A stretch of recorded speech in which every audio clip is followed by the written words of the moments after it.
Setelah batal berangkat pada 2 kali musim haji akibat pandemi COVID-19, penyelenggaraan ibadah haji tahun 2022 kembali dibuka dengan syarat maksimum usia 65 tahun yang merupakan ketetapan pemerintah Arab Saudi dalam menanggulangi kelompok rentan COVID-19. Dengan kebijakan tersebut, Kantor Kementerian Agama Kota Sibolga memberikan sosialisasi persiapan keberangkatan 25 orang jamaah calon haji asal Sibolga dengan 3 orang cadangan pada musim haji 2022-1443 Hijriah. 2 tahun sebelumnya, jamaah direncanakan sebanyak 44 orang.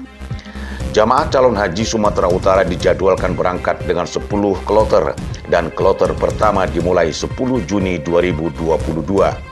Berdasarkan data dari Kementerian Agama Republik Indonesia, jamaah calon haji Sibolga berangkat pada 18 Juni dari Bandara Pinang Sori pukul 8 waktu Indonesia Barat menuju Asrama Haji Medan. Selanjutnya, 19 Juni 2022 berangkat dalam kloter 8 gelombang kedua menuju Jeddah, Arab Saudi.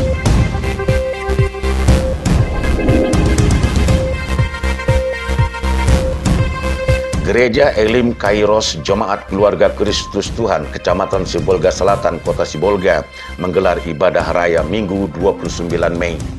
Pendeta Rameon Ginting yang juga Gembala Sidang Gereja Elim Kairos Sibolga menyampaikan khotbah dengan tema memiliki hati yang penuh belas kasihan.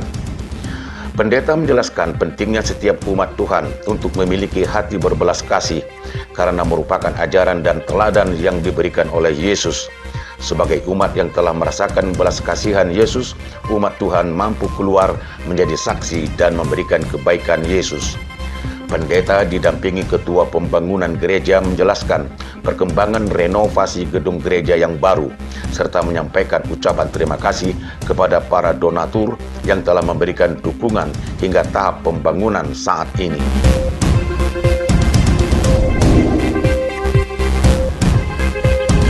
Kepala Kantor Kementerian Agama Kota Sibolga Bahrum Saleh mengatakan terkait keberangkatan calon haji ke Tanah Suci Mekah, ada beberapa persyaratan kesehatan yang ditetapkan oleh pemerintah Arab Saudi dalam penyelenggaraan ibadah haji tahun 2022. Hal itu disampaikan Kemenak Kota Sibolga Bahrum Saleh usai menggelar sosialisasi kepada jamaah calon haji Sibolga di Aula Kantor Kemenak Kota Sibolga Selasa 31 Mei. Dijelaskan, persyaratan kesehatan calon haji jamaah akan diberikan suntikan meningitis dan vaksinasi booster serta PCR seperti telah ditetapkan oleh pemerintah Arab Saudi mengingat pandemi global COVID-19. Jamaah calon haji yang diberangkatkan pada musim haji tahun 2022 ini adalah jamaah yang berusia sampai dengan 65 tahun akibat adanya pembatasan usia jamaah di atas 65 tahun yang rentan terkena COVID-19. Untuk persyaratan kesehatan, Dinas Kesehatan Kota Sibolga sudah melakukan vaksinasi COVID-19 lengkap dan vaksin meningitis kepada para jamaah calon haji Kota Sibolga. Selanjutnya akan dilakukan tes PCR pada saat memasuki asrama haji dan pra keberangkatan ke Arab Saudi.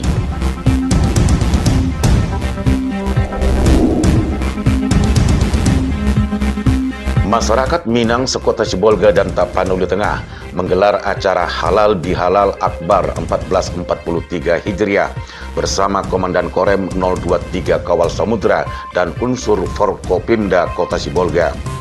Acara digelar di Aula Makorem 023 Kawal Samudra Selasa malam 31 Mei, dirangkai dengan pengukuhan dan rem 023 Kawal Samudra Kolonel Infantri Dodi Triwinarto sebagai keluarga kehormatan Urang Minang. Haji Nurdiswar Jamba, Ketua DPD Ikatan Keluarga Minang Kota Sibolga, menyampaikan tujuan kegiatan tersebut untuk meningkatkan kekeluargaan dan silaturahmi antar warga perantau Minang untuk mempertahankan nilai adat dan budaya Minang di Kota Sibolga, Tapanuli Tengah.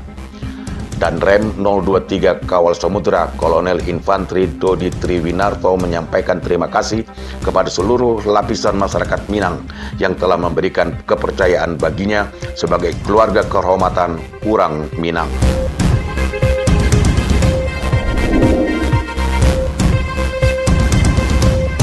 Pemerintah Kota Sibolga menggelar acara tepung tawar atau upa-upa kepada 25 orang jamaah calon haji asal Sibolga di ruang dinas pendopo Wali Kota Kamis 2 Juni lalu.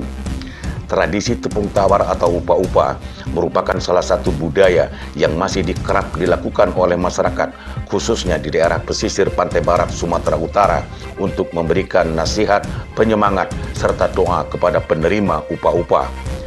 Wali Kota Sibolga Jamaluddin Pohan berpesan agar para jamaah calon haji Kota Sibolga dapat menjaga kesehatan sehingga dapat menjalankan seluruh rangkaian ibadah haji dengan khusyuk dan menjadi haji serta hajjah yang mabrur. Salah seorang jamaah, Hanifah Nur Sitompul, mengungkapkan rasa kebahagiaannya karena telah menanti dengan waktu yang cukup panjang dan tertunda 2 tahun terakhir akibat pandemi COVID-19. Akhirnya, pada musim haji 1443 Hijriah ini dapat menunaikan ibadah haji memenuhi rukun Islam yang kelima.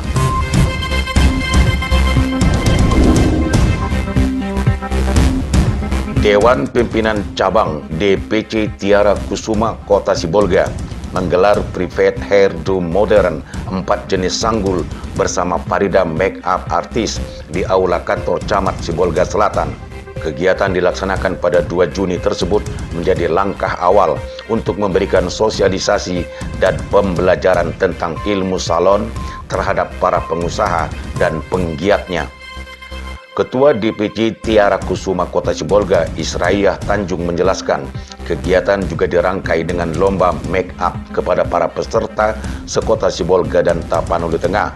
Diharapkan dengan kegiatan tersebut mampu memberikan manfaat dan motivasi kepada para penggiat ahli kecantikan dan pengusaha salon di Kota Sibolga dan Tapanuli Tengah.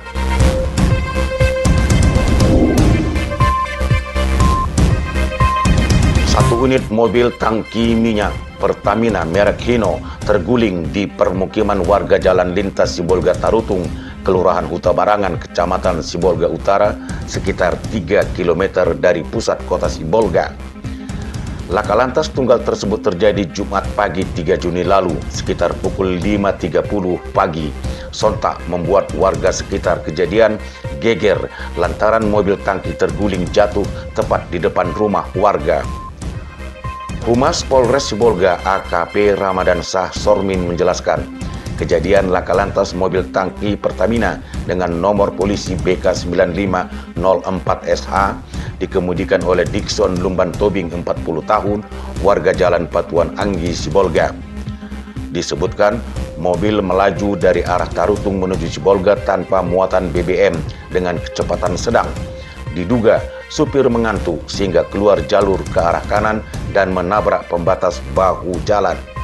Akibatnya mobil terguling dan jatuh menimpa 2 unit rumah warga. Tidak ada korban jiwa dalam peristiwa tersebut, namun diperkirakan kerugian mencapai puluhan juta rupiah. Sementara Kenek atau supir 2 mobil tangki Febrianto Huta Barat 37 tahun mengalami cedera sakit pada bagian pinggang dan dibawa ke rumah sakit untuk perawatan medis.